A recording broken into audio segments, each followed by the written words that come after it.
네, 오늘 우리에게 주신 하나님의 말씀은 구약성경 여호수아 24장 13절에서 18절까지의 말씀입니다.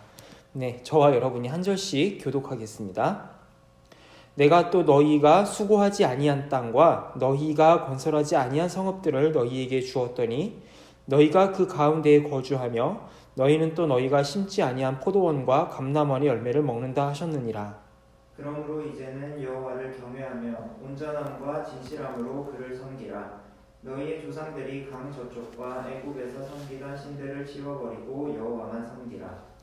만일 여호와를 섬기는 것이 너희에게 좋지 않게 보이거든 너희 조상들이 강 저쪽에서 섬기던 신들이든지 또는 너희가 거주하는 땅에 있는 아모리 족속의 신들이든지 너희가 섬길 자를 오늘 택하라.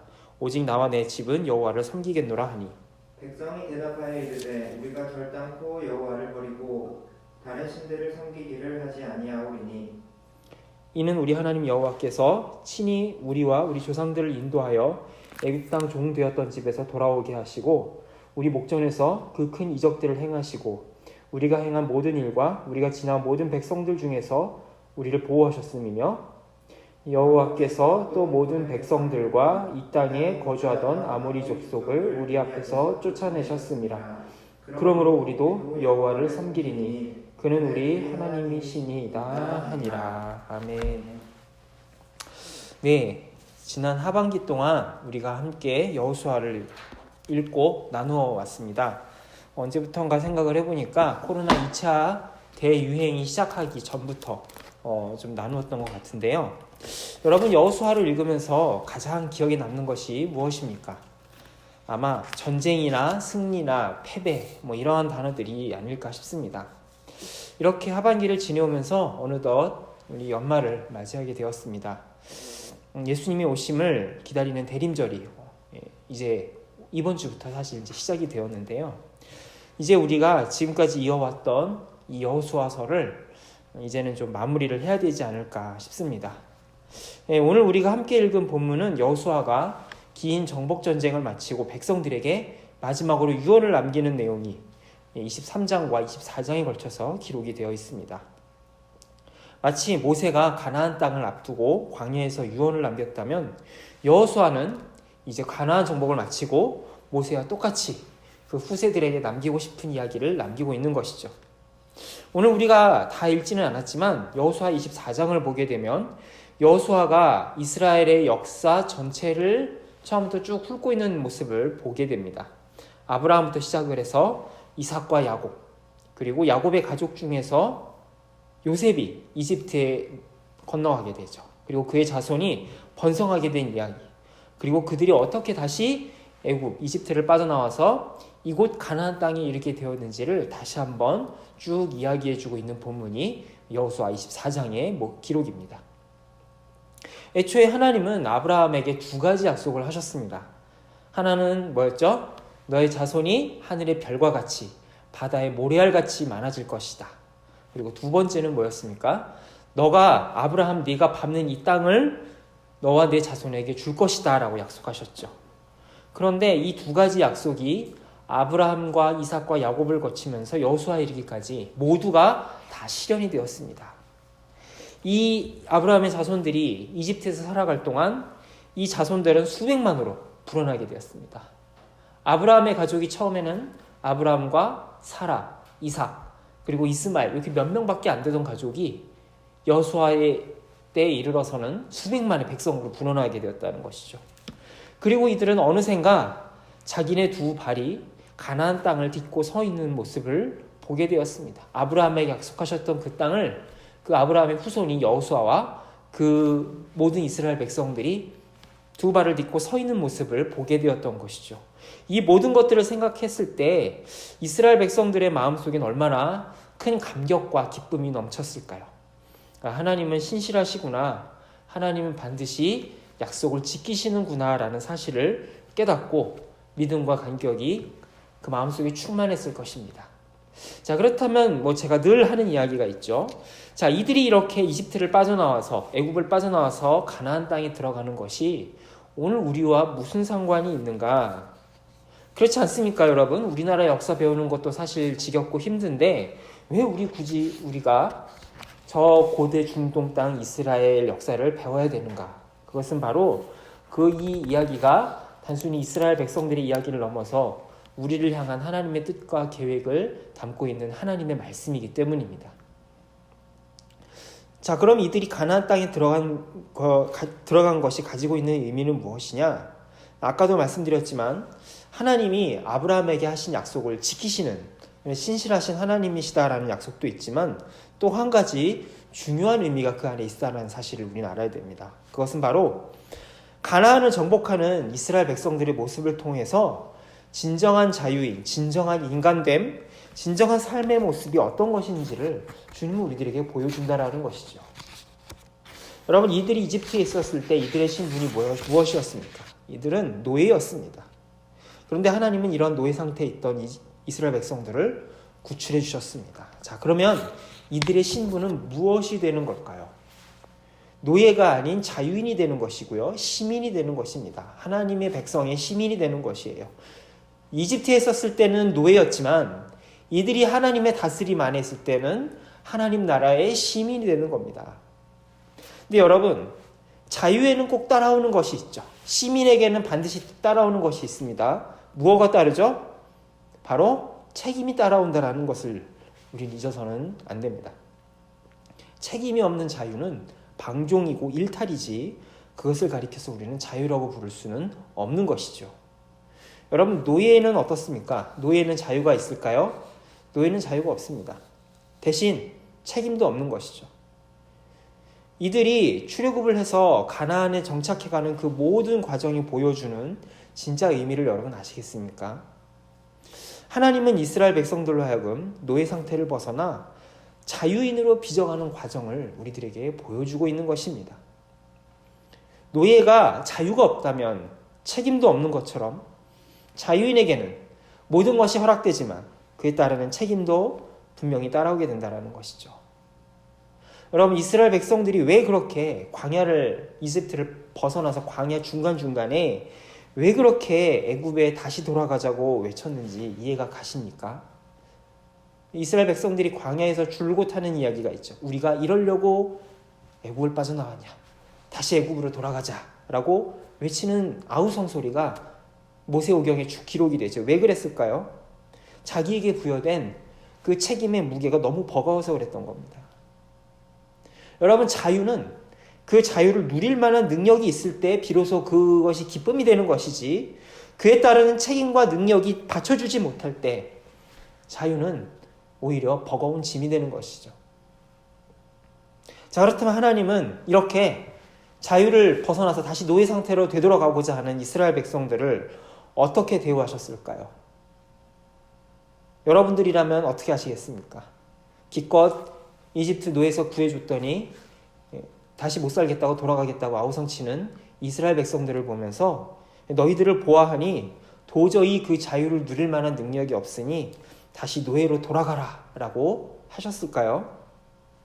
여러분, 광야 생활 40년간 그리고 여호수아에 나타난 하나님의 모습은 결코 그렇지 않습니다. 하나님은 이들에게 부여된 자유를 결코 빼앗아가지 않았습니다. 이들이 한번 홍해를 건넌 이상 다시는 애굽으로 되돌아갈 수는 없는 것이죠. 대신 어떻게 하실까요?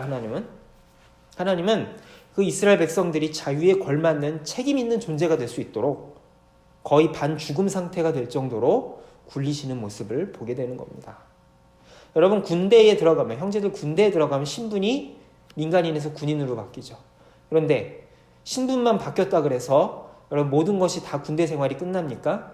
그 군대에 들어가면은 뭐가 기다리고 있죠? 군인의 신분에 걸맞는 행동과 생각과 능력을 갖추기 위해서 훈련소가 기다리고 있죠.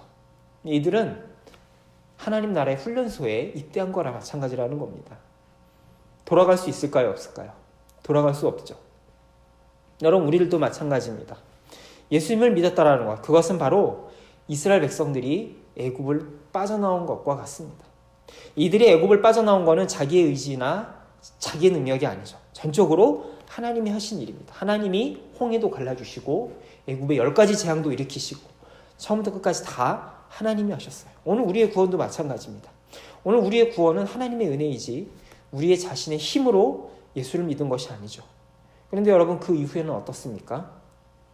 홍해를 건너 얻은 그 자유를 유지하고 누리기 위해서 이들은 엄청난 고생과 피눈물 나는 과정을 거치지 않으면 안 되었다는 것이죠.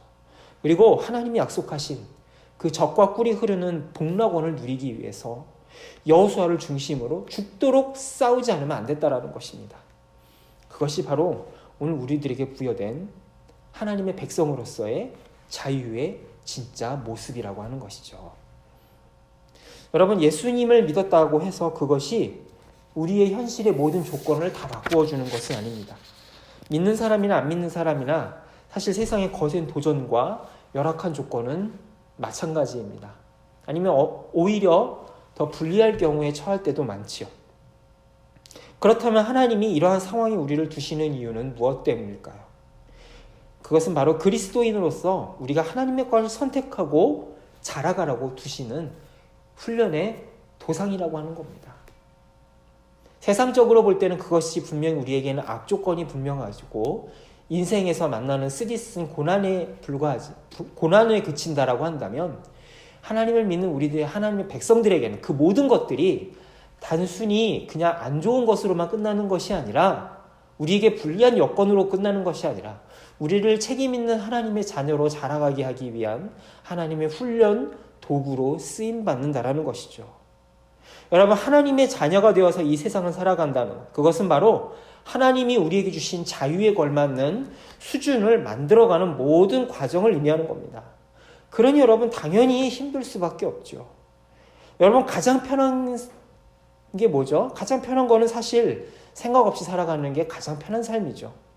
누군가 정해준 대로 인생을 살아가고 주는 대로 받아먹고 살고 이렇게 가는 대로 따라만 가십시오라고 하면 그냥 가는 대로 그냥 가는 인생, 그것처럼 편한 인생이 없을 것입니다. 그런데 하나님은 우리를 그렇게 만들지 않으신다라는 것이죠. 신앙이 있건 없건 간에, 예수님을 믿건 믿지 않건 간에 우리는 끊임없이 고민하고 결정하고 그에 따른 책임을 지지 않으면 안 됩니다. 적어도 공산주의 세상이 아니라 자유민주주의 세상에 살아가는 오늘 우리들에게 있어서 이러한 선택과 고민과 갈등은 필수적인 것이죠. 그런데 그 과정 속에서 하나님이 우리를 홀로 두지 않으신다라는 사실입니다. 그리고 하나님의 뜻 가운데 우리를 이끌어 가신다라는 사실을 여호수아서는 우리들에게 보여주고 있는 것이죠. 그리고 이 모든 것들을 통해서 우리를 진정한 인간으로 하나님을 닮은, 하나님의 형상을 닮은 하나님의 백성으로 만들어 가신다라는 사실을 여호수아는 우리들에게 도전하고 있는 것입니다. 저 눈앞에 놓인 적들을 보면 분명히 나의 실력으로는 이길 수 없을 것 같지만, 그러나 한 발자국 순종함으로 힘든 걸음을 내디딜 때 어느 틈엔가 여리고성이 무너지고 수많은 적들이 패배하고 해와 달이 그 자리에 멈춰서는 기적을 경험하게 된다라는 것이죠. 그래서 여호수아는 오늘 14절과 15절에서 뭐라고 외치는지 한번 읽어주시겠습니까? 그러므로 이제는 여호와를 경외하며 온전함과 진실함으로 그를 섬기라. 너희의 조상들이 강 저쪽과 애굽에서 섬기던 신들을 치워버리고 여호와만 섬기라. 만일 여호와를 섬기는 것이 너희에게 좋지 않게 보이거든 너희 조상들이 강 저쪽에서 섬기던 신들이든지 또는 너희가 거주하는 땅에 있는 아무리 족속의 신들이든지 너희가 섬길 자를 오늘 택하라. 오직 나와 내 집은 여호와를 섬기겠노라 하니. 아멘. 인생의 앞길에 수많은 제약과 한계들이 있지만 세상은 그것을 원망하고 불평하고 어떻게든지 쉬운 길로 가고 싶어 합니다. 그런데 알고 보면 그 모든 것들은 우리를 하나님의 자녀로 만들어 가시는, 우리를 진정한 자유인으로, 실력 있는 사람으로 만들어 가시는 하나님의 멸관이라는 사실을 성경은 여호수아를 통해 우리에게 보여주고 있죠. 여러분, 여호수아를 시작할 때 했던 말이 혹시 기억나십니까? 왕관을 쓰려는 자, 그 무게를 견뎌라 라는 말이 있죠. 하나님은 우리를 이미 자유인으로 부르셨고 왕과 같은 제사장으로 불러주셨습니다. 그리고 그에 합당한 왕관을 우리의 머리 위에 씌워주셨다라는 것이죠. 당연히 그 머리가 무거울 수밖에 없을 것입니다. 그러나 그것은 바로 하나님이 내게 주신 영광이라고 하는 사실, 우리는 다시 한번 잊지 말아야 될 것입니다. 우한 코로나 바이러스도, 나의 학벌도, 나의 집안 환경도, 내가 살고 있는 지역도, 그 어떤 것도 우리를 향한 하나님의 계획을 막을 수는 없습니다. 하나님은 우리가 그 모든 장애물을 능히 이기고도 남을 수 있다라고 여호수아를 통해서, 갈렙을 통해서, 그리고 그와 함께 한마음으로 치열하게 싸웠던 이스라엘 백성들을 통해서 우리에게 말씀해주고 계십니다. 우한 코로나 사태라고 하는 이 전대미문의 상황을 맞이해서 참 우리는 힘든 상황에 있지만, 그러나 이 위대한 전투에서 하나님은 우리에게 능히 승리할 수 있다라는 사실을, 어떻게 해야 승리할 수 있는가를 우리는 여호수아를 통해서 살펴보았습니다. 간절히 바라기는 이 위대한 전투에서 승리의 역사를 만끽하며 경험하며 살아가는 우리 각자의 삶이 될 수 있기를 바라고, 우리 공동체가 될 수 있기를 간절히 소망합니다. 기도하겠습니다. 하나님 아버지, 우리에게 놓인 그 어떤 장애물도 우리를 향한 하나님의 계획을 막을 수 없음을 고백합니다. 우리에게 힘과 능력을 더해 주옵소서. 예수님의 이름으로 기도합니다. 아멘. 지금은 우리 주 예수 그리스도의 은혜와 하나님의 사랑과 성령님의 교통하심이 주와 함께 진정한 자유인이 되기로 결단하는 모든 지체들 가운데 함께 하시기를 간절히 축원하옵나이다. 아멘.